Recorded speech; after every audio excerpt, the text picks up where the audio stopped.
১ March ১৯৭৬ Chittagong সেনানিবাসে east Bengal রেজিমেন্টের দুর্বার অষ্টাদশ ব্যাটালিয়নের উদ্বোধনী অনুষ্ঠানে মেজর জেনারেল জিয়াউর রহমান বলেন, ঐক্য, শৃঙ্খলা ও দেশপ্রেমী এই মুহূর্তে সবচেয়ে বেশি দরকার। প্রশিক্ষণের প্রয়োজনীয়তার উপর গুরুত্ব আরোপ করে তিনি বলেন, জাতি সৈনিকদের ওপর যে দায়িত্ব অর্পণ করেছে তা পালন করার একমাত্র উপায় হচ্ছে অব্যাহত প্রশিক্ষণ গ্রহণ করা।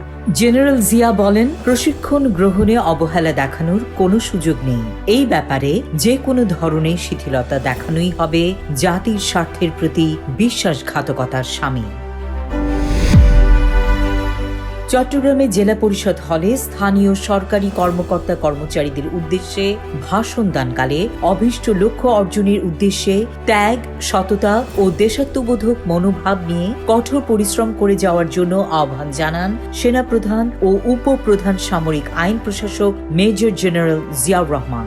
সর্বস্তরে শৃঙ্খলা বজায় রেখে বাংলাদেশকে আত্মমর্যাদাশীল ও আত্মনির্ভরশীল জাতি হিসেবে গড়ে তোলার জন্য সর্বাত্মক প্রচেষ্টা চালানোর আহ্বানও জানান তিনি।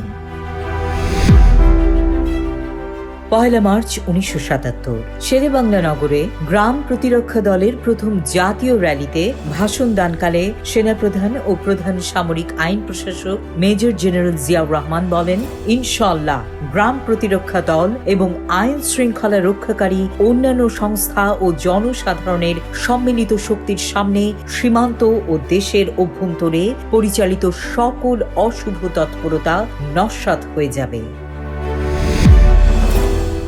১ মার্চ ১৯৭৮ বাগেরহাটের এক জনসভায় প্রেসিডেন্ট জিয়াউর রহমান বলেন, দেশে কুটির শিল্প এবং অন্যান্য শিল্পের বিকাশের জন্য পল্লী বিদ্যুতায়ন কার্যক্রমকে জোরদার করার ব্যবস্থা নেওয়া হচ্ছে। তিনি বলেন, পল্লী বিদ্যুতায়নে একদিকে যেমন গ্রামাঞ্চলে কুটির শিল্প ও অন্যান্য শিল্পের বিকাশ সম্ভব হবে, অন্যদিকে বিদ্যুতের সাহায্যে পানি সেচের পাম্প চালানো যাবে।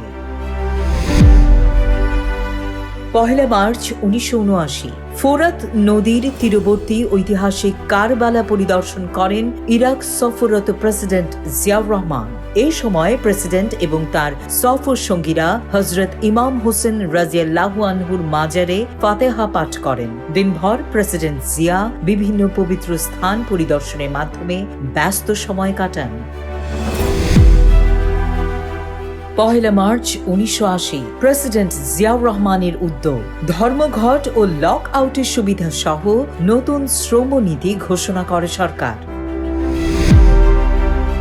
১ মার্চ ১৯৮০ শিল্পকলা একাডেমিতে ইউনিয়ন পরিষদ ও পৌরসভার চেয়ারম্যানদের বার্ষিক সম্মেলনের উদ্বোধনী অনুষ্ঠানে ভাষণ দিতে গিয়ে প্রেসিডেন্ট জিয়াউর রহমান বলেন, জাতীয় উন্নয়ন ও বিপ্লবের কর্মসূচি বাস্তবায়নে আপনাদের যে কোনো চ্যালেঞ্জ মোকাবেলা করতে হবে। তিনি বলেন, যদি দেশ ও মানুষের কোনো উন্নতি না হয় তাহলে কোনো রাজনীতি বা রাজনৈতিক নেতৃত্ব টিকবে না।